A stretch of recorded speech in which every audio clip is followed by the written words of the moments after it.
La République, Félix Antoine Tshisekedi est sorti du véhicule. Il est donc arrivé sur les lieux pour l'obtention de ce passeport qui lance en fait la production de ce nouveau passeport. Il est bien accueilli par la ministre d'État, ministre des Affaires étrangères et le protocole restreint qui est choisi donc pour l'accueil du président de la République pour cette cérémonie que la radio-télévision nationale congolaise vous retransmet en direct depuis ce lieu. J'étais en train de dire, monsieur Christian Tabou, que la production du passeport est-elle exclusivement réservée à Kinshasa? Vous êtes en Chine, vous vous faites enregistrer, vous avez besoin d'un passeport. Il faudrait attendre absolument que la production du passeport vienne de Kinshasa. Est-ce qu'il y a une raison spécifique? Non. En fait, nous avons ceux qui sont de la diaspora, qui sont à l'étranger. Il ne faut pas oublier une chose. La République démocratique du Congo est représentée presque dans 100 pays. Alors,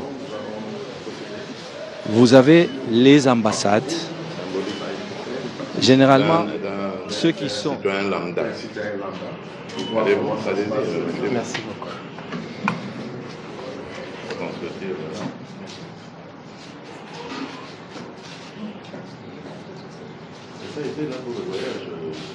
Recevoir forcément les informations de la ministre d'État, ministre des Affaires étrangères, Thérèse Kaikwamba Wagner, et le personnel commis à cette tâche a le privilège de recevoir le président de la République. En tout cas, tout le monde à leur place serait très content. Et vous voyez les sourires sur la figure de la ministre d'État, ministre des Affaires étrangères. Elle est donc en train d'expliquer au président de la République qui est donc arrivé pour recevoir ce passeport et donc lancer ainsi la production de nouveaux passeports. Le président de la République lui-même a esquissé un petit sourire. Signe de satisfaction, il va recevoir ces informations, ensuite aller dans une salle de capture. Je crois ici, c'est dans la salle d'identification. En tout cas, on lui donne des informations dont il a besoin et le président de la République s'informe, il pose des questions. On lui explique dans le détail, il va faire... que les données ont été déjà préenregistrées au niveau de ça. Ici, la gilet préposé ne fait que prendre les données biométriques. Voilà tout ce qui est faciès, les empreintes, ainsi que l'iris de l'œil, et puis la signature, comme vous avez été convié autrefois. Voilà, c'est une question pour la prise des empreintes. Capture. L'étape de La main droite.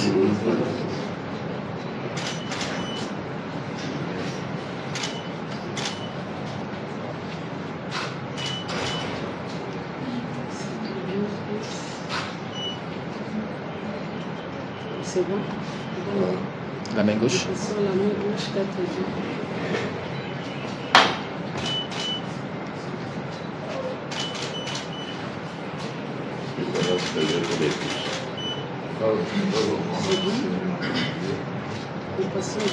Je peux me lever? Oui, Merci beaucoup.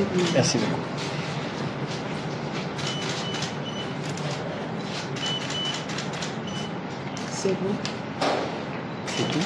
L'étape suivante, nous passons il y a deux salles de à capture. la signature. L'autre salle, On va signer là-bas. Donc c'est ici, donc c'est un centre. un centre officiel. Un centre officiel. On en a aménagé deux compartiments. C'est tout? Ce que tu dis qu'on a un total de 10 cabines de capture. Et ça va rester tout le temps ici. Tout le temps. Nous en avons un deuxième. Mais pas un autre endroit, c'est l'Institut national des arts. Oui, on a une convention avec L'étape eux suivante, pour utiliser les locaux. c'est la récapitulation des données qu'on On a aussi un centre de enregistré. C'est tout. capture qui est au niveau du ministère des Affaires étrangères pour vraiment essayer de désengorger aussi le ministère. Et on est en train de travailler Madame, ça me gêne, hein. l'application des prochains, à savoir Situé au niveau de... J'espère que nous sommes C'est à la tout. fin. Oui. Dans cette politique qui est empêchée l'administration des industries de l'administration. Et tiens, et moi en bas aussi. les deux imminents. Et on va continuer de cette manière pour essayer vraiment de décentraliser le tout et désengorger surtout le processus. C'est excellent. Tout à fait. Excellence. C'est bon? Merci. Nous sommes à la fin de la réunion directeur. Très bien, maman. Merci. Félicitations. Merci.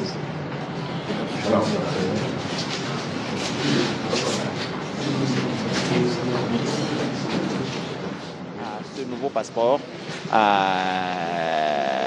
selon les nouvelles exigences de l'Organisation internationale de l'aviation civile. Et le président est sorti du centre de capture.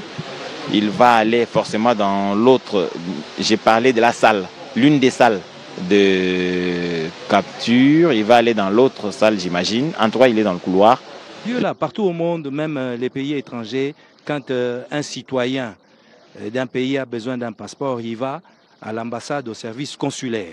C'est la même chose avec la RDC. Ce n'est pas à l'ambassade où on produit les passeports. C'est aux affaires étrangères. Chef, vous allez bien. Vous avez le... Voilà, il a le contrôle sur tous les mouvements au sein du centre. Il en assure la coordination. Il s'agit de M. Hilaire, présenté. Enchanté. Enchanté, Excellence, Monsieur le Président de la République. Je m'appelle M. Hilaire Bakunda Bundam, chef de centre. Très bien. Vous pouvez vous asseoir. Oui.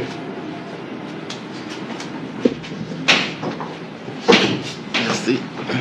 Excellence, nous avons l'honneur de vous recevoir aujourd'hui dans notre bureau à l'occasion des remises officielles de votre passeport biométrique. Avant de vous remettre les passeports, je me fais le devoir de vous expliquer les biais fondés de ces passeports en ce qui concerne la sécurité. Excellence, ces nouveaux passeports biométriques contiennent des données invisibles. Ces données invisibles à l'œil nu, mais avec une lumière noire, vous pouvez voir ça. Vous voyez l'emblème de la RDC. Et il y a le filigrane qui est ici, qui n'est pas visible à l'œil nu. C'est ça. Mais avec cette lumière noire, vous voyez, il y a le filigrane. Qui se voit. Voilà. Et ce passeport est accompagné par Emmanuel. Ok. Et voilà, Excellence, au nom de son Excellence, Madame la ministre d'État, ministre des Affaires étrangères, je vous remets ces nouveaux passeports biométriques. Merci beaucoup, monsieur. Merci.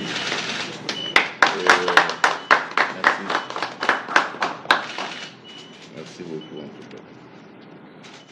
Vous qui êtes sur la radio-télévision nationale congolaise, vous avez le bonheur, mais surtout ce privilège de voir ce nouveau passeport, ce spécimen, en tout cas celui du président de la République. Il est donc en train d'être présenté en ce moment. Vous le voyez, c'est celui du président de la République. Félix-Antoine Tshisekedi Tshilombo a reçu son passeport, en tout cas, nouveau format, très sécurisé, comme M. Christian Tabou venait de nous le dire tout à l'heure. Le président est en tout cas le premier à le recevoir et il ouvre donc la chaîne de production de ces passeports pour chaque Congolais qui, en ce moment, désire avoir DGI. Voilà. Donc vous avez le code de DGI du code du NIF. avec un passeport. Vous avez maintenant l'accès. Sécurisé. Alors, Et DGI, ça veut dire qu'on a payé. Oui. Non, là-bas on ne paye pas. Ouais. Vous avez les codes gratuits. On vous le donne gratuitement. Oui. Lorsque vous Et accédez, vous avez maintenant accès aussi. vous avez l'accès aussi. On vous demande ce code. Oui, on vous demande maintenant les codes là. Vous allez maintenant introduire les codes. Ok. Là, vous avez la page des formulaires. C'est ça. Alors, vous remplissez les formulaires et vous l'envoyez. et vous, non, avant de l'envoyer, vous avez une page où vous allez payer. Soit vous voulez payer en espèces, vous prenez ces formulaires et vous allez avec à la banque. Vous payez en espèces. Si vous voulez payer ça via soit M-Pesa, soit Orange Money, soit en ligne avec votre carte bancaire, alors là, vous faites les choix. Vous allez payer. Et vous aurez maintenant le code qui est avec les formulaires là, vous imprimez, vous amenez ça maintenant à l'année pour l'identification. Et là, vous allez attendre encore un rendez-vous pour passer ici au centre de capture. Lorsque vous avez les rendez-vous, vous passez ici pour la capture. Après, on va vous donner encore quelques jours, vous aurez encore les rendez-vous pour repasser, récupérer votre passeport ici au centre. Très bien. Ça va, c'est très bien. Merci beaucoup, monsieur, et bon travail. Merci beaucoup, Excellence, c'est le président de la République. Très bien. Merci beaucoup. installer un autre centre. Et après, nous allons l'installer aussi dans le district de Moamba. Ça, c'est très... Oui, ça c'était pour la ville de Kinshasa. Et en province, nous aurons un centre à Matadi, Mbujimai, Kananga, Lubumbashi, Lualaba. Éventuellement, il y a un centre qui existait déjà, Bukavu, et